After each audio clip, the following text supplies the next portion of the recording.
노년의 카페 창업? 응? 꿈도 꾸지 마세요. 신중하셔야 합니다. 자식한테 손 안 벌리고 살고 싶었습니다. 그게 전부였습니다. 큰돈 바란 거 아닙니다. 늙어서 그건 짐 안 잘못됐어. 되면 됐습니다. 진정하세요. 부모 노릇 다 하고 자식 노릇 다 하고 이제 우리 부부끼리 조용히 살면 되는 거였습니다. 그래서 카페를 열었습니다. 퇴직금 1억 5천 다 넣었습니다. 예순에 시작해서 5년 동안 하루도 안 쉬었습니다. 새벽에 나가서 밤에 들어왔습니다. What's wrong? 설날도 가게에서 보냈습니다. 추석도 가게에서 보냈습니다. 손주 돌잔치도 못 갔습니다. 아들이 섭섭해했습니다. 아버지 왜 안 오세요? 가게 Great 때문에 못 news! 간다고 Prices have dropped 했습니다. on espresso and lattes to help us 그렇게 stay open. 악착같이 Come on down. 했습니다. 가족 다 포기하고 매달렸습니다. 그랬는데 저가 카페 하나 들어오더니 석 달 만에 손님이 반으로 줄었습니다. This is 1,500원짜리 good. 커피를 어떻게 I'm glad you 이깁니까? like it. 저는 It's been a long day. 3,500원에 팔았습니다. This- 원두도 좋은 거 썼습니다. 정성도 들였습니다. 근데 다 소용없었습니다. 손님들이 가격표만 보더군요. 버티다 문 닫았습니다. 1억 2천 날렸습니다. 5년이 물거품이 됐습니다. 이제 진짜 자식한테 손 벌려야 합니다. 자존심 버리고 손 벌려야 합니다. 65에 이력서 20군데 넣었습니다. 연락 한 통 없었습니다. 30년 경력이 휴지 조각이 됐습니다. 면접 한 번 못 보고 다 떨어졌습니다. 나이가 죄였습니다. 65이라는 숫자가 죄였습니다. 제 얘기 좀 들어주시겠습니까? 쉴 틈 없던 30년. 저는 25에 사회에 나왔습니다. 대학 졸업하고 바로 농산물 유통회사에 들어갔습니다. 지방 작은 회사였습니다. 직원이 20명도 안 됐습니다. 월급이 많지 않았습니다. 근데 군말 없이 다녔습니다. 일이 있다는 게 감사했으니까요. 그 시절엔 취직하기가 하늘의 별 따기였습니다. 어디든 붙으면 감사했습니다. 새벽 4시에 출근했습니다. 산지에서 올라오는 채소며 과일이며 받아야 했습니다. 트럭에서 짐 내리고 분류하고 거래처에 배송하고 하루가 어떻게 가는지 몰랐습니다. 정신없이 일하다 보면 해가 저물어 있었습니다. 몸이 부서지는 줄 알았습니다. 허리가 삐끗해도 쉴 수가 없었습니다. 대신할 사람이 없었으니까요. 아프면 일 못하고 일 못하면 월급 못 받았습니다. 버텨야 했습니다. 결혼은 30에 했습니다. 아내는 같은 동네 사는 처자였습니다. 선 봐서 만났습니다. 첫눈에 반하고 그런 건 아니었습니다. 성실해 보여서 결혼했습니다. 아내도 마찬가지였을 겁니다. 그때는 다 그랬습니다. 조건 맞으면 결혼하는 거였습니다. 아내도 일을 했습니다. 맞벌이 안 하면 살림이 안 돌아갔습니다. 신혼집이라고 해봐야 반지하 단칸방이었습니다. 겨울엔 곰팡이가 피고 여름엔 물이 찼습니다. 그래도 감사했습니다. 우리 집이 있으니까요. 남의 집 눈치 안 봐도 되니까요. 아이가 둘이 생겼습니다. 딸 하나, 아들 하나. 딸이 먼저 태어났습니다. 처음 안아봤을 때 눈물이 나더군요. 내 핏줄이구나. 내가 책임져야 할 생명이구나. 무겁기도 하고 벅차기도 했습니다. 2년 뒤에 아들이 태어났습니다. 딸아들 낳으니까 뭐 부러울 게 없었습니다. 그때가 제일 행복했던 것 같습니다. 애들 낳고 나니까 돈 들어갈 때가 더 많아졌습니다. 분유값, 기저귀값, 병원비. 애 하나 키우는데 돈이 이렇게 많이 드는지 몰랐습니다. 허리띠를 졸라 맸습니다. 점심을 굶었습니다. 버스비 아끼려고 걸어 다녔습니다. 부모님을 모셔야 했습니다. 아버지가 일찍 돌아가셨습니다. 제가 35대였습니다. 갑자기 쓰러지셨습니다. 뇌출혈이었습니다. 병원에 실려갔는데 이틀 만에 돌아가셨습니다. 하늘이 무너지는 것 같았습니다. 아버지 얼굴 보면서 한참을 울었습니다. 제대로 해드린 게 없는데, 용돈 한 번 넉넉히 못 드렸는데, 후회가 밀려왔습니다. 어머니가 혼자 되셨습니다. 형제들이 있었지만 다들 사정이 넉넉지 않았습니다. 형은 자기 가정도 건사하기 힘들다고 했습니다. 누나는 시댁 눈치가 보인다고 했습니다. 결국 제가 모시게 됐습니다. 어머니를 우리 집 근처로 모셔왔습니다. 작은 원룸 하나 얻어드렸습니다. 병원비며 생활비며 제가 됐습니다. 위로 부모님, 아래로 자식들. 샌드위치 신세였습니다. 저 먹을 거 아껴서 어머니 용돈 드리고 제 옷 안 사 입고 애들 학원비 냈습니다. 아내도 마찬가지였습니다. 아내 화장품 값도 아꼈습니다. 옷도 몇 년씩 입었습니다. 우리 부부는 늘 뒷전이었습니다. 미래 걱정할 여유가 없었습니다. 당장 오늘 하루 살기도 빠듯했으니까요. 그래도 불만은 없었습니다. 그게 당연한 거라고 생각했습니다. 부모님 모시는 게 자식 도리고 자식 가르치는 게 부모 도리니까요. 우리 세대가 다 그랬습니다. 나만 힘든 게 아니었습니다. 동네 친구들도 다 비슷하게 살았습니다. 아이들이 자랐습니다. 초등학교, 중학교, 고등학교. 시간이 어떻게 가는지 몰랐습니다. 정신없이 살다 보니 애들이 훌쩍 커 있었습니다. 딸이 대학에 갔습니다. 아들도 뒤따라 대학에 갔습니다. 등록금이 장난이 아니었습니다. 학기마다 몇백만 원씩 나갔습니다. 허리가 휘었습니다. 대출을 받았습니다. 학자금 대출이었습니다. 그래도 모자라서 제 명의로도 대출을 받았습니다. 빚이 생겼습니다. 불안했습니다. 근데 어쩌겠습니까? 자식 교육은 시켜야 했습니다. 요즘 세상에 대학도 안 나오면 어디 가서 명함이나 내밀겠습니까? 이를 악물었습니다. 어머니가 편찮으셨습니다. 70 중반 넘어가시니까 여기저기 아프셨습니다.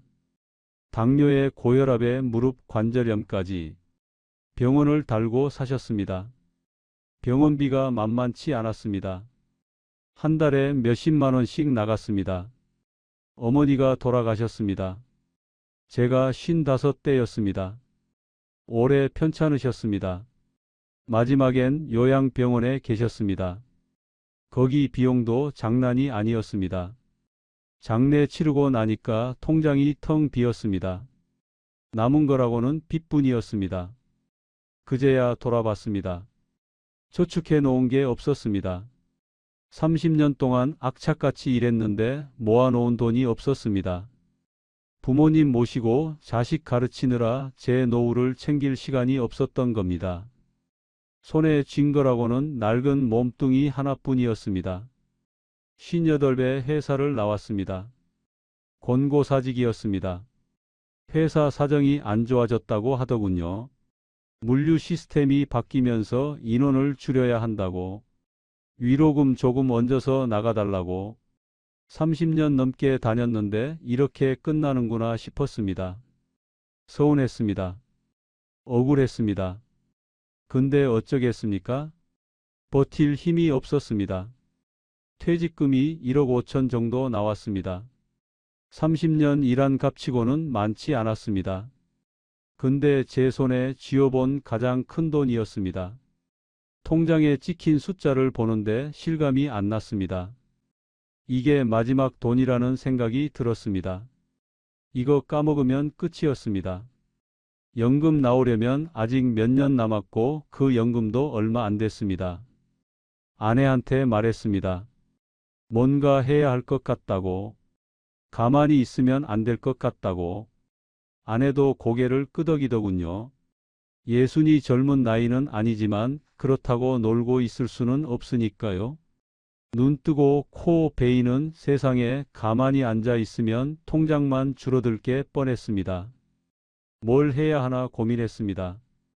취직을 해볼까 생각도 했습니다. 근데 58배 누가 뽑아주겠습니까? 경력이 있다고 해도 나이가 문제였습니다. 요즘 세상에 50대 후반을 뽑는 데가 어디 있습니까? 젊은 사람들도 취직 못해서 난리인데 결국 사업밖에 없다는 결론이 나왔습니다. 자영업이요. 남 밑에서 일하는 건 나이 때문에 안 되고 내가 뭔가 하는 수밖에 없었습니다. 정년도 없고 내가 주인이니까 나이 상관없이 할 수 있을 것 같았습니다. 내 가게, 내 사업이면 누가 뭐라 하겠습니까?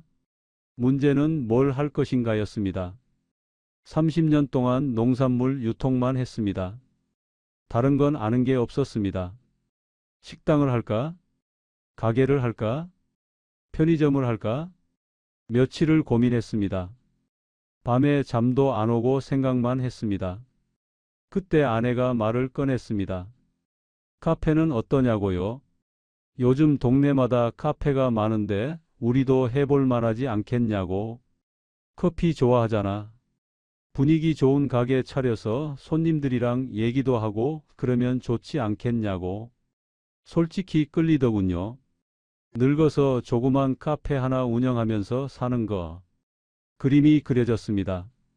바쁘게 살다가 이제 좀 여유롭게 살아보는 거. 나쁘지 않아 보였습니다. 텔레비전에서 보던 은퇴 후 카페 차린 사람들 얘기가 떠올랐습니다. 다들 행복해 보이더군요. 그렇게 결심했습니다. 카페를 해보자고요. 그때 제 나이 60이었습니다. 카페 사장이 되다 동네를 돌아다니며 자리를 찾았습니다. 발품을 팔았습니다. 하루에 몇 시간씩 걸어 다녔습니다. 역 근처는 월세가 너무 비쌌습니다. 보증금만 억 단위였습니다. 큰 길가도 마찬가지였습니다. 우리 형편에 감당이 안 됐습니다. 결국 주택가 안쪽 골목에 자리를 잡았습니다. 30평 남짓한 가게였습니다. 예전에 부동산이었던 곳이었습니다. 보증금 3천만 원에 월세 150만 원이었습니다.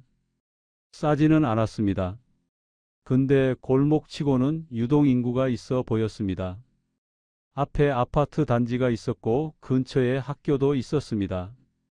계약하기 전에 며칠 동안 그 앞에 서서 지나다니는 사람 수를 세어봤습니다. 아침에 출근하는 사람들, 낮에 장 보러 나온 주부들, 오후에 학교 끝나고 오는 학생들, 나름 괜찮아 보였습니다. 여기서 하면 되겠다 싶었습니다. 계약서에 도장을 찍었습니다. 손이 떨렸습니다. 이게 시작이구나. 이제 돌아갈 수 없구나. 설레기도 하고 무섭기도 했습니다. 인테리어에 돈이 많이 들어갔습니다. 천장 공사하고 바닥 깔고 조명 달고. 업자가 그러더군요. 카페는 분위기가 80%라고. 예쁘게 꾸며야 손님이 온다고. 아끼면 안 된다고 했습니다. 싸게 하면 티가 난다고. 업자 말대로 다 했습니다. 벽에 벽돌 무늬 타일 붙이고 바닥에 원목 마루 깔았습니다. 조명도 간접 조명으로 분위기 있게 달았습니다. 화장실도 깔끔하게 고쳤습니다. 공사하는데 한 달이 넘게 걸렸습니다. 비용은 5천만 원이 나갔습니다. 예상보다 많이 나갔습니다. 커피 머신이며 냉장고며 테이블이며 의자며 집기도 장난이 아니었습니다. 커피 머신이 제일 비쌌습니다. 이탈리아산 좋은 거로 사라고 하더군요. 싼 거 사면 맛이 안 나온다고. 그 말에 1,000만 원짜리를 샀습니다. 냉장고, 냉동고, 쇼케이스 다 사니까 또 1,000만 원. 테이블이랑 의자도 분위기 맞춰서 사니까 또 1,000만 원. 집기에만 3천만 원이 나갔습니다. 원두 납품받고 디저트 납품받고 각종 재료 드리는데 1,000만 원. 간판 달고 메뉴판 만들고 홍보물 찍는데 500만 원. 에어컨이며 공기청정기며 이런저런 비품 사는데 또 500만 원. 눈 깜짝할 사이에 억이 넘게 나갔습니다. 퇴직금 1억 5천 중에 1억 2천이 초기 비용으로 사라졌습니다. 남은 돈은 3천만 원이었습니다. 운영자금으로 쓸 돈이었습니다. 좀 빠듯했습니다. 예상보다 많이 나갔습니다. 근데 장사가 되면 괜찮을 거라고 생각했습니다. 초기에 투자를 잘 해놔야 나중에 편하다고 스스로를 위로했습니다. 가게 소품을 직접 만들었습니다. 시간은 많았으니까요. 나무 깎아서 장식품 만들고 액자에 그림 넣어서 벽에 걸고 제 손으로 하나하나 꾸몄습니다. 밤새워서 만들 때도 있었습니다. 힘들지 않았습니다. 즐거웠습니다. 제 인생 스토리를 담은 카페를 만들고 싶었습니다. 30년 동안 유통업 하면서 전국 돌아다녔던 사진들, 농촌에서 찍은 풍경 사진들, 그런 걸 벽에 걸었습니다. 드디어 개업했습니다. 가게 문 열던 날이 생생합니다. 아내랑 같이 열었습니다. 아침 일찍 나와서 청소하고 정리했습니다. 손님이 올까 긴장됐습니다. 문 앞에 오픈 화환이 놓였습니다. 친척들이 보낸 거였습니다. 벅찼습니다. 첫 손님이 들어왔을 때 얼마나 기뻤는지 모릅니다. 근처 아파트에 사시는 아주머니였습니다. 구경 왔다고 하시더군요. 새로 생겼길래 뭔가 하고 아메리카노 한 잔 주문받고 직접 내렸습니다. 손이 떨렸습니다. 맛있게 드시라고 인사했습니다. 그분이 맛있다고 하셨을 때 얼마나 뿌듯했는지. 첫 달 매출은 300만 원 정도였습니다. 월세 내고 재료비 빼면 남는 게 거의 없었습니다. 오히려 마이너스였습니다. 근데 괜찮았습니다. 첫 달이니까요. 입소문 타면 나아질 거라고 생각했습니다. 다들 그러더군요. 처음엔 안 되다가 석 달 지나면 괜찮아진다고. 석 달째부터 손님이 조금씩 늘었습니다. 동네 아주머니들이 오기 시작했습니다. 입소문이 탔습니다. 저기 새로 생긴 카페 분위기 좋더라고요. 그런 얘기가 돌았습니다. 커피 마시면서 수다 떠는 단골들이 생겼습니다. 얼굴 익은 분들이 찾아오니까 재미있었습니다. 이야기도 나누고 인생 선배로서 조언도 해주고 가게에 오시는 분들이 저보다 나이가 어린 분들이 많았습니다. 40대, 50대 주부들. 그분들이 사장님 인생 경험 많으시네요. 그러면 기분이 좋았습니다. 이게 바로 내가 원하던 거구나 싶었습니다. 1년이 지나니까 자리가 잡히는 느낌이 들었습니다. 매출이 500만 원을 넘겼습니다. 월세랑 비용 빼고 200만 원 정도 남았습니다. 큰 돈은 아니었습니다. 근데 부부가 용돈 벌이하기엔 충분했습니다. 자식한테 손 안 벌리고 살 수 있겠구나. 그게 중요했습니다. 30년 유통업 경력이 빛을 발했습니다. 원두 품질 보는 눈이 있었습니다. 납품업체랑 협상하는 것도 어렵지 않았습니다. 가격 깎는 법을 알았습니다. 장사하는 감각이 있다고 스스로 자부했습니다. 30년 동안 거래처 상대하면서 쌓은 내공이 있으니까요. 이대로면 되겠다 싶었습니다. 자식한테 손 안 벌리고 살 수 있겠다 싶었습니다. 아내도 좋아했습니다. 같이 일하니까 할 얘기도 많고 외롭지도 않고 집에서 둘이 마주 앉아 있으면 할 말이 없는데 가게에서 같이 일하니까 대화가 늘었습니다. 노후가 이런 거구나 싶었습니다. 2년째도 괜찮았습니다. 단골이 더 늘었습니다. 매출도 조금씩 올랐습니다. 동네에서 인정받는 카페가 됐습니다. 주민 모임 장소로 쓰이기도 했습니다. 동네 아주머니들 모임이 우리 가게에서 열렸습니다. 뿌듯했습니다. 그때까지만 해도 행복했습니다. 힘들어도 보람이 있었습니다. 이 카페가 제 마지막 일터가 될 줄 알았습니다. 여기서 10년, 20년 하면서 늙어가는 거다. 손주들 데리고 와서 할아버지 가게라고 자랑하는 거다. 그런 꿈을 꿨습니다. 근데 3년째 되던 해 상황이 달라지기 시작했습니다. 1,500원의 공포. 3년째 봄이었습니다. 가게에서 50m쯤 떨어진 곳에 새 건물이 올라갔습니다. 4층짜리 건물이었습니다. 1층에 뭐가 들어오나 궁금했습니다. 공사하는 걸 지나가면서 봤습니다. 뭘까? 음식점인가? 편의점인가? 궁금했습니다. 카페였습니다. 저가 프랜차이즈 카페. 간판이 번쩍였습니다. 아메리카노 1,500원이라고 크게 써 붙여놨습니다. 빨간 글씨로 눈에 확 들어오게 써놨습니다. 저는 아메리카노를 3,500원에 팔고 있었습니다. 절반도 안 되는 가격이었습니다. 처음 봤을 때 심장이 덜컥했습니다. 근데 금방 마음을 다잡았습니다. 대수롭지 않게 생각하려고 했습니다. 저기는 저기고 여기는 여기지. 단골들은 안 떠날 거야. 우리 카페는 분위기가 다르니까.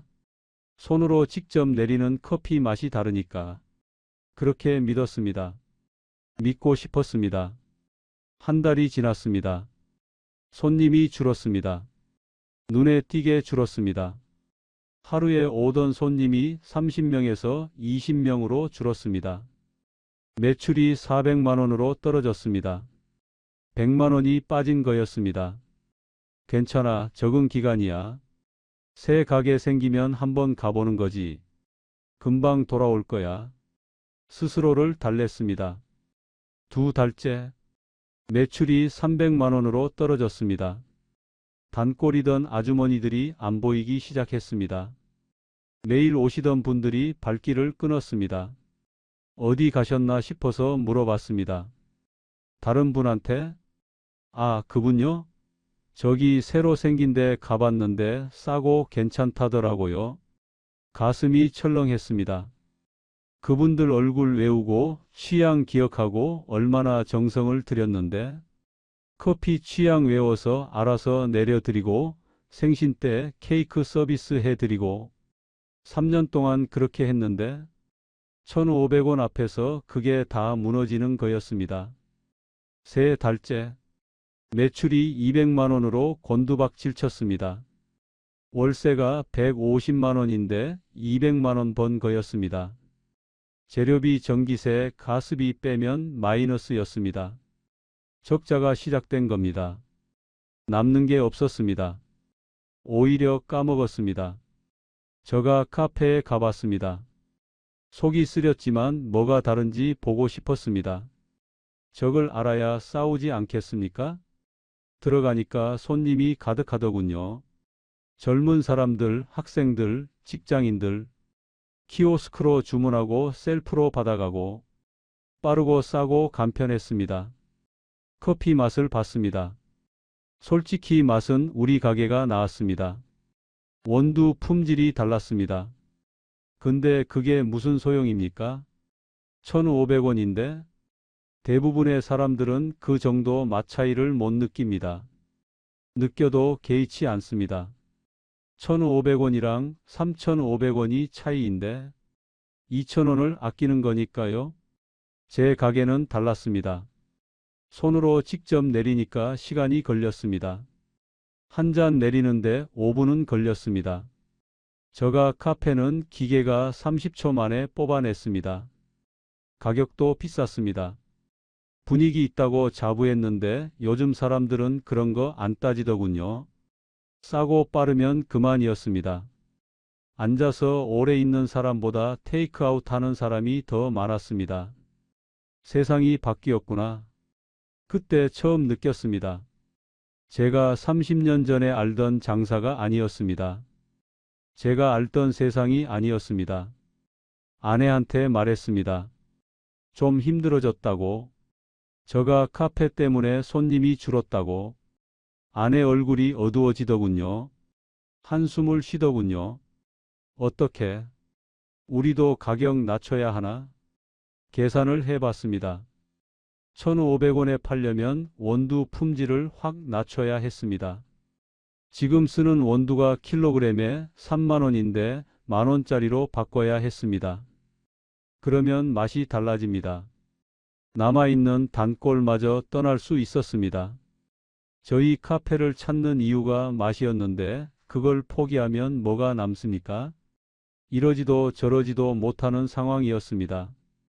가격을 내리자니 품질이 문제고 가격을 유지하자니 손님이 없고 진퇴양난이었습니다. 버텨보기로 했습니다. 우리 카페만의 특색을 살리자. 정성으로 승부하자. 단골들은 알아줄 거야. 그렇게 마음먹었습니다. 마음을 다잡았습니다. 그해 여름 또 하나가 들어왔습니다. 이번엔 제 가게 바로 옆 건물이었습니다. 10m도 안 떨어진 곳이었습니다. 또 저가 카페였습니다. 다른 브랜드였지만 가격은 비슷했습니다. 아메리카노 1,600원. 한 골목에 저가 카페가 2개가 된 겁니다. 거기다 제 가게까지 3개. 수요는 한정돼 있는데 공급이 늘어난 거였습니다. 손님을 나눠 먹어야 하는데 저는 가격에서 밀렸습니다. 매출이 더 떨어졌습니다. 150만 원까지 떨어진 달도 있었습니다. 월세가 150만 원인데 매출이 150만 원이었습니다. 재료비, 전기세 다 제 돈으로 낸 거였습니다. 운영자금에서 빠져나갔습니다. 이건 안 되겠다. 등골이 서늘해졌습니다. 뭔가 해야 했습니다. 악착같이 버티다 가격을 낮췄습니다. 아메리카노 3,500원을 2,500원으로 내렸습니다. 1,000원 깎은 거였습니다. 용기가 필요한 결정이었습니다. 마진이 확 줄어드는 거니까요. 그래도 저가 카페보다 1,000원이 비쌌습니다. 그 정도는 품질 차이로 커버하자 싶었습니다. 메뉴판을 새로 만들었습니다. 가격 바꾸고 손님들한테 알렸습니다. 가격 내렸어요. 많이 와주세요. 효과는 미미했습니다. 손님이 조금 늘긴 했습니다. 근데 예전만 못했습니다. 마진은 쪼그라들었습니다. 남는 게 거의 없었습니다. 비용을 줄여야 했습니다. 원두 납품처를 바꿨습니다. 더 싼 대로요. 킬로그램에 3만 원짜리 쓰던 걸 2만 원짜리로 바꿨습니다. 맛이 조금 떨어졌습니다. 단골분들이 눈치챘습니다. 요즘 커피 맛이 좀 달라진 것 같아요. 죄송합니다. 원두를 바꿨어요. 어쩔 수 없었습니다. 버텨야 하니까요. 디저트도 직접 만들기 시작했습니다. 납품받던 건 마진이 안 남았습니다. 케이크 하나 4,000원에 들여와서 5,000원에 팔았습니다. 1,000원 남았습니다. 근데 직접 만들면 2,000원에 만들어서 5,000원에 팔 수 있었습니다. 3,000원 남았습니다.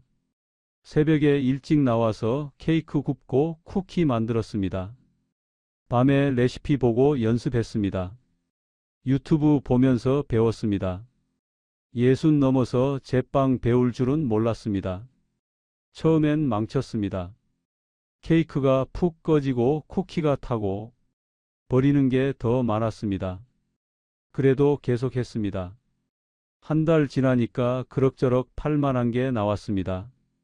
잠을 줄였습니다. 밤 12시에 자서 새벽 4시에 일어났습니다. 4시간밖에 못 잤습니다. 가게 가서 디저트 만들고 6시에 문 열었습니다. 손님 받고 밤 10시에 문 닫았습니다. 16시간 일한 거였습니다. 하루가 어떻게 가는지 몰랐습니다. 아내도 풀로 일했습니다. 예전엔 오후에만 나왔습니다. 오전에는 집안일하고 오후에 와서 도와줬습니다.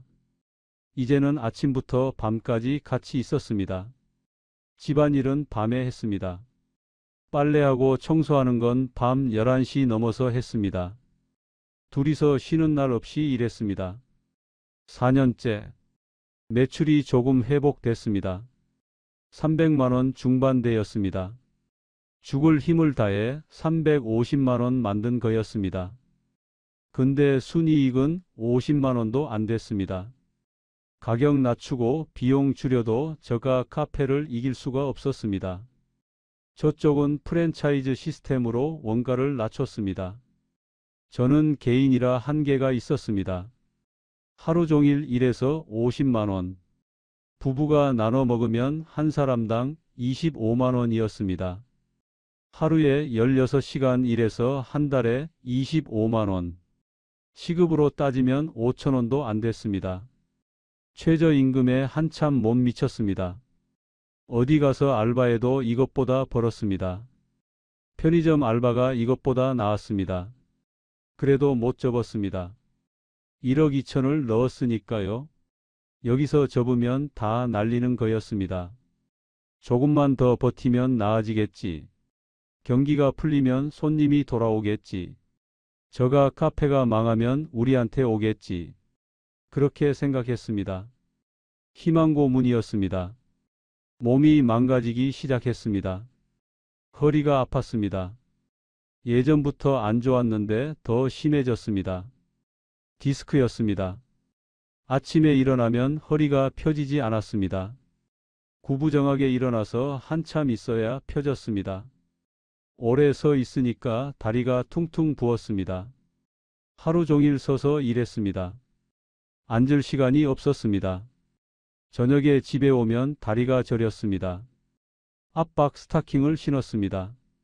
그래도 부기가 안 빠졌습니다. 손목이 저렸습니다. 커피 내리고 설거지하고 반복하다 보니 손목에 무리가 왔습니다.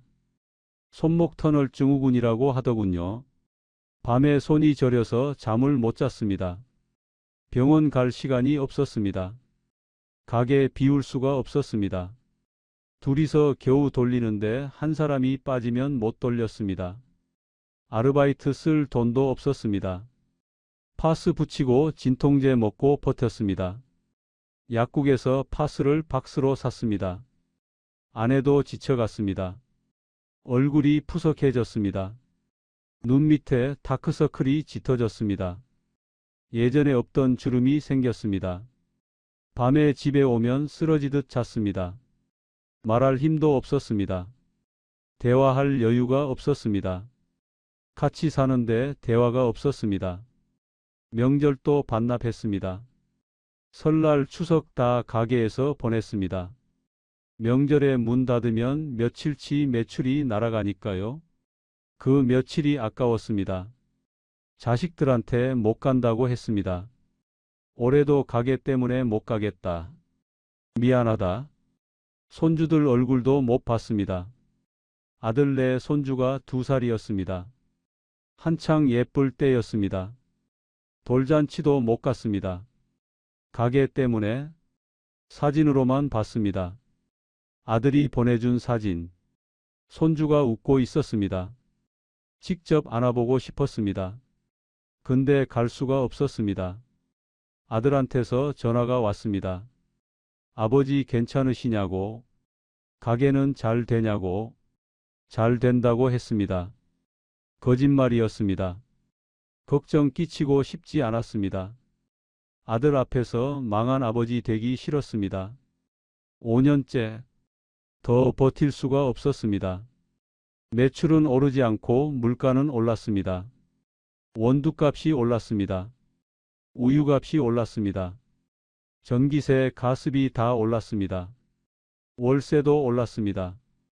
건물주가 10% 올리겠다고 했습니다. 쥐어짜도 남는 게 없었습니다. 통장을 봤습니다. 운영자금으로 남겨뒀던 3천만 원이 바닥나 있었습니다. 적자를 메꾸느라 다 까먹은 거였습니다. 5년 동안 남은 돈이 800만 원이었습니다. 그것도 이번 달 월세 내면 바닥이었습니다. 그때 아내가 그러더군요.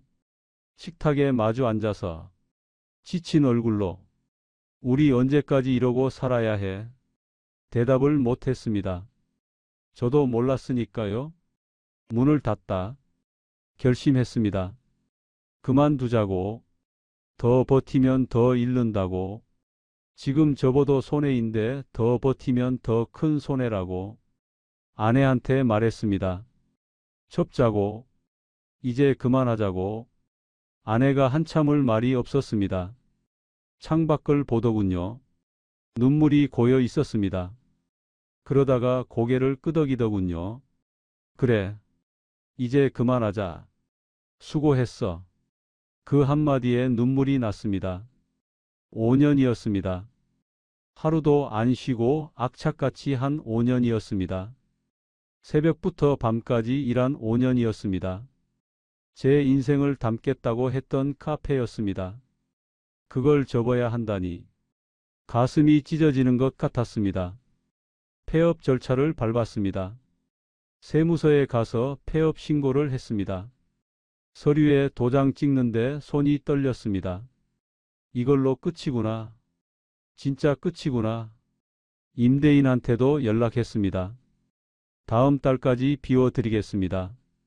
임대인이 뭐라고 했는지 기억이 안 납니다. 멍했습니다. 가게를 정리했습니다. 테이블 치우고 의자 빼고 제가 직접 만든 소품들을 떼어냈습니다. 벽에 걸어둔 액자들, 나무 깎아서 만든 장식품들, 하나하나 정성 들여 만든 것들이었습니다. 버리려니 손이 안 떨어졌습니다. 집으로 가져왔습니다. 버릴 수가 없었습니다. 커피 머신을 팔았습니다. 1,000만 원 주고 산 건데 중고로 파니까 200만 원밖에 안 쳐줬습니다. 냉장고 쇼케이스 다 합쳐서 500만 원 받았습니다. 테이블이랑 의자는 가져가는 사람한테 그냥 줬습니다. 안 그러면 버려야 했습니다. 철입이 내고 버리느니 그냥 주는 게 나았습니다. 마지막 날이 왔습니다. 마지막 영업일이었습니다. 단골이던 분들한테 연락했습니다. 내일부터 문 닫습니다. 그동안 감사했습니다. 그분들이 찾아오셨습니다. 마지막으로 커피 한잔 하러. 아쉽다고 하시더군요. 여기 커피 맛있었는데, 분위기 좋았는데, 사장님 어디 가세요? 이 동네에서 이런 카페 없는데, 어디 가긴요? 갈 데가 없었습니다. 뭐라고 대답해야 할지 몰랐습니다. 그냥 웃었습니다. 감사합니다. 건강하세요. 그 말밖에 못했습니다. 마지막 손님이 나가셨습니다. 문을 닫았습니다. 불을 껐습니다. 텅 빈 가게에 서 있었습니다. 아내랑 둘이서 한참을 서 있었습니다. 아무 말도 안 했습니다. 할 말이 없었습니다. 문 닫고 나왔습니다. 간판을 올려다 봤습니다. 불 꺼진 간판, 텅 빈 가게. 가슴이 먹먹했습니다. 5년 동안 매일 봤던 간판인데 이제 다시는 못 보는구나. 눈물이 흘렀습니다. 집에 와서 계산을 해봤습니다. 정산을 해야 했습니다. 처음에 넣은 돈이 1억 2천만 원이었습니다. 인테리어에 5천, 집기에 3천, 재료비에 1천, 기타 비용에 3천. 그게 초기 투자금이었습니다. 5년 동안 번 돈은 거의 생활비로 다 썼습니다. 월세 내고 재료비 내고 남는 걸로 밥 먹고 살았습니다. 따로 모아둔 게 없었습니다. 남는 게 없었으니까요. 장비며 집기 처분해서 받은 돈이 700만 원이었습니다. 보증금 3천만 원을 돌려받았습니다. 합쳐서 3,700만 원. 그게 전부였습니다. 1억 2천을 넣어서 3,700만 원 건졌습니다. 8,300만 원을 잃은 거였습니다. 거기다 5년간 운영자금으로 까먹은 돈이 3천만 원이었습니다. 합치면 1억 1,300만 원을 잃은 거였습니다. 사실상 1억 2천 다 날린 거나 마찬가지였습니다. 퇴직금 1억 5천 중에 1억 2천이 사라졌습니다. 남은 돈은 3,700만 원. 그게 전 재산이었습니다. 65 먹은 사람 전 재산이 3,700만 원. 이걸로 남은 인생을 살아야 했습니다. 아내한테 미안했습니다. 둘의 노후 자금을 제가 날린 거였습니다. 자식한테 손 안 벌리고 살겠다고 시작한 건데 이제 정말 손 벌려야 할 판이 됐습니다. 아내가 그러더군요. 밤에 침대에 누워서 괜찮아. 건강하면 됐어. 다시 하면 돼. 위로였을 겁니다. 근데 그 말이 더 아팠습니다. 다시 하면 돼. 뭘 다시 합니까? 65에 뭘 다시 시작합니까? 돈도 없고 체력도 없는데 다시 할 게 없었습니다. 며칠을 멍하니 보냈습니다. 아침에 눈 떠도 갈 데가 없었습니다. 할 일이 없었습니다. 5년 동안 새벽부터 밤까지 일했는데 갑자기 빈 시간이 생기니까 뭘 해야 할지 모르겠더군요. 허무했습니다. 공허했습니다. 소파에 앉아서 텔레비전을 봤습니다. 뭘 보는지도 모르고 그냥 틀어놨습니다. 화면이 지나가는데 머릿속은 딴 생각이었습니다. 내가 뭘 잘못했나? 어디서부터 틀어진 건가? 답이 안 나왔습니다. 직업을 구해야겠다고 생각했습니다. 어디든 취직해서 월급 받아야겠다고. 그래야 먹고 사니까요. 3,700만 원으로 언제까지 버팁니까? 1년이면 바닥입니다. 이력서를 썼습니다. 컴퓨터로 양식 찾아서 썼습니다. 오래간만이었습니다. 30년 농산물 유통 경력, 자영업 5년 경력, 그럴듯해 보였습니다. 나름 경력이 있었습니다. 근데 나이 칸에 65이라고 쓰니까 자신이 없어지더군요. 이 나이에 누가 뽑아주겠습니까? 20군데 넣었습니다. 구인 공고 보이는 데마다 넣었습니다. 유통업체, 식품회사, 마트, 물류센터. 경력 살릴 수 있는 대로 골라서 넣었습니다. 기대를 했습니다. 30년 경력인데 어디선가 연락 오겠지. 한 군데도 연락이 없었습니다. 일주일 지나고 2주일 지나도 전화 한 통 없었습니다. 서류 통과조차 못한 거였습니다. 면접 한 번 못 보고 다 떨어졌습니다. 나이 때문이었습니다. 65을 누가 뽑겠습니까? 30년 경력이 뭔 소용입니까? 나이 앞에서는 다 휴지 조각이었습니다. 젊은 사람들도 취직 못해서 난리인데 60대를 뽑을 리가 없었습니다. 갈 곳이 없다. 이력서를 더 넣었습니다. 30군데, 40군데, 50군데 넘게 넣었습니다. 다 떨어졌습니다. 연락 한 통 없었습니다. 눈을 낮춰봤습니다. 경비, 청소, 주차관리. 아무거나 좋으니까 일 달라고 했습니다. 아파트 경비, 건물 청소, 주차장 관리. 뭐든 하겠다고 했습니다. 거기도 경쟁이 치열하더군요. 저보다 젊은 사람들이 줄 서 있었습니다. 50대들이 줄 서 있었습니다. 저는 60대였습니다. 밀렸습니다. 한 번은 경비 면접에 갔습니다. 아파트 경비 자리였습니다. 월 150만 원이었습니다. 많지 않았지만 당장 급했습니다.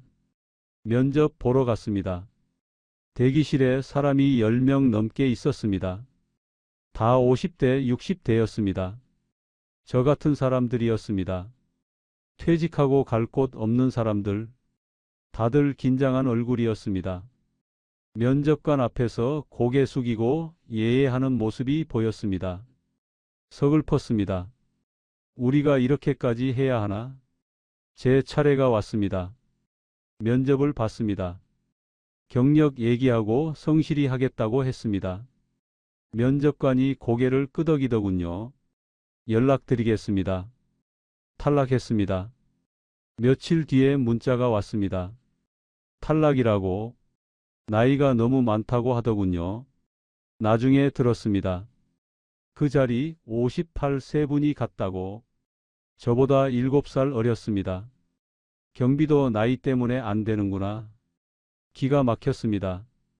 정부 일자리 사업이라는 게 있다고 들었습니다. 노인 일자리. 65세 이상이면 신청할 수 있다고 구청에 가서 알아봤습니다. 신청서를 냈습니다. 대기자가 많다고 하더군요. 몇 달 기다려야 한다고, 언제 될지 모른다고, 기다리라고. 기다리는 동안 뭘 먹고 삽니까? 통장에 돈이 얼마 안 남았습니다. 3,700만 원 있던 게 3천만 원이 됐습니다. 생활비로 나갔습니다. 한 달, 두 달 버티면 바닥이 보일 판이었습니다. 아내가 일을 구했습니다. 식당 설거지였습니다. 하루 5시간 일하고 40만 원 받는다고. 근처 식당이었습니다. 점심시간 설거지 도우미. 60 넘은 아내가 설거지하러 나간다니 마음이 찢어졌습니다. 제가 벌어야 하는데 아내가 나가는구나. 무능한 남편이구나. 아내한테 미안하다고 했습니다. 아내가 웃으면서 그러더군요. 괜찮아. 운동 삼아 다니는 거야. 집에만 있으면 답답하잖아. 그 말이 고마웠습니다. 근데 알았습니다. 위로하는 거라는 걸, 힘든 거 티 안 내려고 그러는 거라는 걸. 집에 혼자 있는 시간이 길어졌습니다. 아내는 일하러 가고 저는 집에 있었습니다. 할 일이 없으니까 생각만 많아졌습니다. 내가 뭘 잘못했나? 어디서부터 틀어진 건가? 머릿속이 복잡했습니다. 우울해졌습니다. 아침에 일어나기 싫었습니다. 이불 속에서 하루 종일 있고 싶었습니다. 식욕도 없었습니다. 밥이 안 넘어갔습니다. 자식들한테 연락하기가 두려웠습니다. 아버지 뭐 하세요? 그 말이 무서웠습니다. 놀고 있다고 어떻게 말합니까? 일자리 못 구했다고 어떻게 말합니까? 창피했습니다. 자존심이 무너지는 것 같았습니다. 아들한테서 전화가 왔습니다. 아버지 요즘 어떠세요? 괜찮다고 했습니다. 또 거짓말이었습니다. 목소리가 떨렸습니다. 아들이 눈치챘을까요? 아니길 바랐습니다. 한 달이 지나고 두 달이 지났습니다. 일자리가 안 구해졌습니다. 통장 잔고가 줄어갔습니다. 2,500만 원이 됐습니다. 불안해서 밤에 잠이 안 왔습니다. 아내한테 짐이 되는 것 같았습니다. 아내는 일하러 나가는데 저는 집에서 놀고 있으니까요. 밥 먹을 때도 눈치가 보였습니다. 같이 벌어야 할 사람이 같이 쓰기만 하니까요. 밥 한 숟갈 뜨는데 죄책감이 들었습니다. 어떻게 해야 하나? 답이 안 나왔습니다. 막막했습니다. 그러던 어느 날 동네 시니어 클럽에서 연락이 왔습니다. 일자리 사업에 자리가 났다고요? 카페에서 일해 보겠냐고. 구청에서 운영하는 프로그램이었습니다. 시니어들 일자리 연결해 주는 거. 아이러니했습니다. 카페 사장으로 망해서 나왔는데 카페 직원으로 들어가는 거였습니다. 웃겼습니다. 쓸쓸하게 웃겼습니다. 근데 거절할 처지가 아니었습니다. 당장 가겠다고 했습니다. 언제부터 나오면 되냐고 물었습니다. 시니어 클럽에서 운영하는 작은 카페였습니다. 동네 복지관 안에 있었습니다. 시급받고 일하는 거였습니다. 하루 4시간, 주 5일, 한 달에 70만 원 정도 된다고 했습니다. 70만 원. 제가 사장일 때 하루 매출도 안 되는 돈이었습니다. 그때는 하루에 2, 30만 원 벌었습니다. 지금은 한 달에 70만 원. 근데 감사했습니다. 일할 곳이 생겼으니까요. 첫 출근 날이 왔습니다. 앞치마 두르고 카운터에 섰습니다. 손님한테 주문받고 커피 내리고 5년 동안 했던 일이었습니다. 손에 익은 일이었습니다.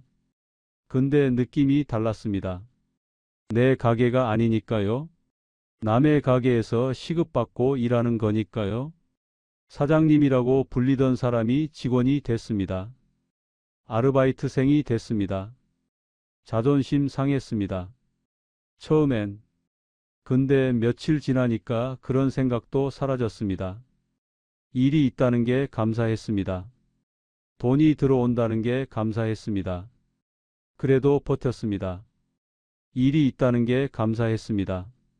갈 곳이 있다는 게 감사했습니다. 아침에 눈 뜨면 출근할 때가 있다는 게 감사했습니다. 예전엔 몰랐습니다. 일할 곳이 있다는 게 얼마나 큰 축복인지. 아내도 여전히 일했습니다. 식당에서 설거지하고 있었습니다. 둘이 벌어서 110만 원 정도 됐습니다. 넉넉하진 않았습니다. 근데 살 수는 있었습니다. 아껴 쓰면 됐습니다. 내가 한 실수들. 밤에 생각이 많았습니다. 잠이 안 왔습니다. 천장 보면서 생각했습니다. 어디서 잘못된 걸까? 왜 이렇게 됐을까? 돌이켜 봤습니다. 첫 번째 실수. 자영업을 너무 쉽게 봤습니다. 정년 없고 내가 주인이니까 좋겠다고 생각했습니다. 카페 하면 여유롭게 살 수 있겠다고 생각했습니다. 텔레비전에서 은퇴 후 카페 차린 사람들 보면 다들 행복해 보이잖아요. 저도 그럴 줄 알았습니다. 착각이었습니다. 자영업이 제일 힘들었습니다. 쉬는 날이 없었습니다. 아프면 망하는 거였습니다. 대신해 줄 사람이 없으니까요. 여유롭게 살려고 시작했는데 오히려 더 악착같이 살았습니다. 월급쟁이 때보다 더 힘들었습니다. 두 번째 실수. 시장 조사를 안 했습니다. 동네에 카페가 몇 개 있는지 안 봤습니다. 저가 카페가 들어올 가능성이 있는지 안 봤습니다. 손님이 얼마나 될지 계산 안 했습니다. 그냥 좋아 보이니까 시작했습니다. 분위기 좋은 카페 하면 손님 오겠지 했습니다. 막연한 기대였습니다. 희망 회로를 돌렸습니다. 계약하기 전에 골목에 서서 사람 수 센 게 전부였습니다. 그걸로 뭘 알겠습니까? 제대로 된 조사를 했어야 했습니다. 인근에 카페가 몇 개 있고 어떤 가격대인지, 임대료 대비 매출이 얼마나 나올지 다 계산했어야 했습니다. 세 번째 실수. 경쟁을 몰랐습니다. 저가 카페가 이렇게 무서운지 몰랐습니다. 1,500원짜리 커피를 어떻게 이깁니까? 저는 3,500원에 팔았습니다. 품질로 승부하면 된다고 생각했습니다. 좋은 원두 쓰고 정성 들이면 손님이 알아준다고 생각했습니다. 근데 요즘 사람들은 품질보다 가격을 받습니다. 맛 차이가 좀 나도 2,000원 아끼는 게 이득이니까요. 싸면 그만이었습니다. 세상이 바뀐 걸 제가 몰랐습니다. 제가 30년 전에 알던 장사가 아니었습니다. 네 번째 실수. 초기 비용을 너무 많이 썼습니다. 인테리어에 5천만 원, 집기에 3천만 원, 합쳐서 8천만 원을 썼습니다. 예쁘게 꾸미면 손님이 올 거라고 생각했습니다. 돈을 아끼면 안 된다고 했습니다. 업자 말 그대로 따랐습니다. 근데 예쁜 가게가 장사 잘 되는 게 아니었습니다.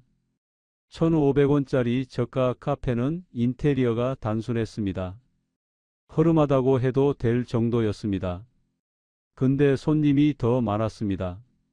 손님들은 인테리어 보러 오는 게 아니라 커피 마시러 오는 거였습니다.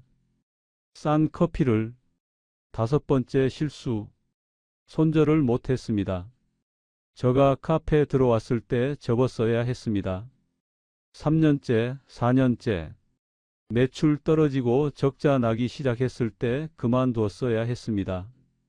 그때 접었으면 손해가 덜했을 겁니다. 운영자금 3천만 원이라도 건졌을 겁니다. 근데 이미 넣은 돈이 아까웠습니다. 1억 2천 넣었는데 여기서 접으면 다 날리는 거잖아요.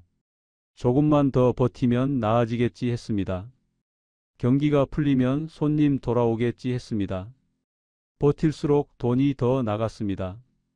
5년을 끌었습니다. 끌수록 손해만 커졌습니다. 멈출 용기가 없었습니다. 인정하기 싫었습니다. 내가 실패했다는 걸. 포기하는 게 지는 거라고 생각했습니다. 그 고집이 저를 수렁으로 밀어 넣었습니다. 6번째 실수. 퇴직금을 전부 넣었습니다. 1억 5천 중에 1억 2천을 넣었습니다. 거의 전부였습니다.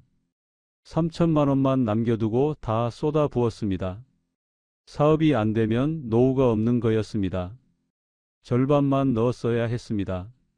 아니, 애초에 퇴직금으로 사업하면 안 되는 거였습니다.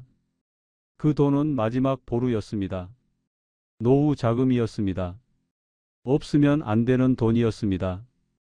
그걸 사업에 넣었습니다. 도박이나 마찬가지였습니다. 7번째 실수. 나이를 인정 안 했습니다. 60에 새 출발이라고 했습니다. 아직 젊다고 생각했습니다. 텔레비전에서 보면 60, 70에도 사업 성공하는 사람들 있잖아요. 저도 그럴 수 있다고 생각했습니다. 근데 예수는 젊은 나이가 아니었습니다. 체력이 안 따라줬습니다. 하루 16시간 일하니까 몸이 망가졌습니다. 새로운 걸 배우기가 힘들었습니다. 요즘 카페 트렌드며 마케팅이며 따라가기 벅찼습니다. 실패했을 때 다시 일어설 시간도 없었습니다. 젊은 사람은 실패해도 다시 합니다.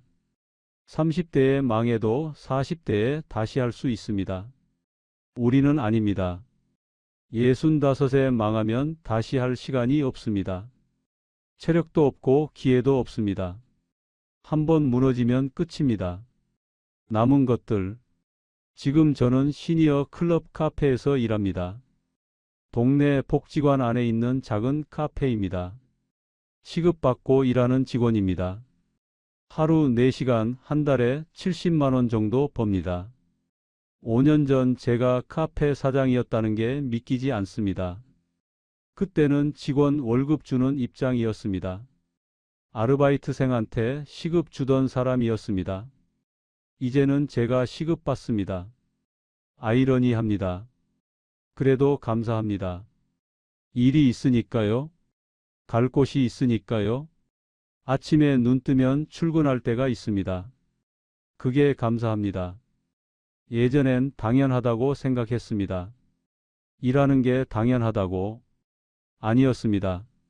당연한 게 아니었습니다. 일할 곳이 있다는 게 축복이었습니다. 아내도 여전히 일합니다. 식당에서 설거지하고 있습니다. 하루 5시간, 월 40만 원. 힘들 텐데 티를 안 냅니다. 집에 오면 지쳐 보이는데 괜찮다고 합니다. 고맙습니다. 미안합니다. 둘이 벌어서 110만 원 좀 넘습니다. 거기서 월세 내고 공과금 내고 식비 쓰면 빠듯합니다. 근데 살 수는 있습니다. 아껴 쓰면 됩니다. 외식 안 하고 옷 안 사고 그렇게 살면 됩니다. 자식들한테 솔직하게 말했습니다. 아버지가 사업 접었다고, 지금 시니어 클럽에서 일한다고, 시급받고 일한다고. 부끄러웠습니다. 근데 더 이상 숨길 수가 없었습니다. 아들이 그러더군요. 전화로. 아버지 건강하시면 됐어요. 돈은 저희가 보탤게요. 무리하지 마세요. 그 말에 울었습니다. 전화기 붙잡고 울었습니다. 자식한테 손 안 벌리려고 시작한 건데 결국 손 벌리게 됐습니다. 부끄러웠습니다. 근데 자식이 기꺼이 내밀어 주니까 감사했습니다. 고마웠습니다. 딸도 연락이 왔습니다. 아버지 용돈 보내드릴게요. 조금이지만 보태세요. 안 받겠다고 했습니다. 딸이 그러더군요. 받으세요. 제가 드리고 싶어서 그러는 거예요. 효도할 기회 주세요. 눈물이 났습니다. 내가 뭘 해줬다고 자식들이 이러나? 대학 학비 대준 것밖에 없는데? 그것도 빠듯하게. 근데 자식들이 이렇게 해주니까 복 받은 거다 싶었습니다. 이 얘기를 왜 하느냐고요? 저 같은 사람이 또 나오지 않았으면 해서입니다. 제 얘기가 누군가한테 교훈이 됐으면 해서입니다. 지금 은퇴하시고 창업 생각하시는 분들, 제 얘기 좀 들어주십시오. 첫째, 자영업을 쉽게 보지 마십시오. 정년 없고 내가 주인이라고 좋은 게 아닙니다. 가장 힘들고 가장 위험한 게 자영업입니다. 실패하면 모든 걸 잃습니다. 둘째, 퇴직금 전부 넣지 마십시오. 그 돈은 마지막 보루입니다. 노후 자금입니다. 사업에 넣으면 안 되는 돈입니다. 잃으면 노후가 없어집니다. 자식한테 손 벌리는 신세가 됩니다. 셋째, 시장 조사 철저히 하십시오. 경쟁자가 누구인지, 손님이 얼마나 될지, 저가 업체가 들어올 가능성이 있는지 다 알아보고 시작하십시오. 막연한 기대로 시작하지 마십시오. 넷째, 안 되면 빨리 접으십시오. 이미 넣은 돈 아까워서 버티지 마십시오. 버틸수록 손해만 커집니다. 손절할 용기가 필요합니다. 멈추는 것도 용기입니다. 다섯째, 나이를 인정하십시오. 예순이 젊다고 생각하지 마십시오. 체력이 안 따라줍니다. 실패하면 다시 일어설 시간이 없습니다. 젊은 사람처럼 뛰어들면 안 됩니다. 여섯째, 저가 경쟁을 이길 수 없습니다. 요즘 세상은 싸고 빠른 게 이깁니다. 품질로 승부하겠다, 정성으로 승부하겠다, 통하지 않습니다. 현실을 보십시오. 일곱째, 가족 말을 들으십시오. 자식들이 말리면 이유가 있습니다. 배우자가 걱정하면 이유가 있습니다. 혼자 고집 부리지 마십시오. 자녀분들 중에 부모님이 창업하겠다고 하시면 이 영상 보여드리십시오. 말려주십시오. 진심입니다. 부모님 마음은 압니다. 자식한테 짐 안 되려는 마음, 스스로 뭔가 하고 싶은 마음, 그 마음은 압니다. 근데 현실을 보셔야 합니다. 저는 1억 2천을 잃었습니다. 돈만 잃은 게 아닙니다. 5년이라는 시간을 잃었습니다. 건강도 잃었습니다. 허리 아프고 손목 아프고 다리 붓고 자존심도 잃었습니다. 사장에서 시급쟁이가 됐습니다. 지금 남은 건 시급받고 일하는 자리 하나입니다. 한 달에 70만 원. 그게 전부입니다. 그래도 감사합니다. 살아있으니까요. 일할 수 있으니까요. 아내가 곁에 있으니까요. 자식들이 챙겨주니까요. 오늘도 출근합니다.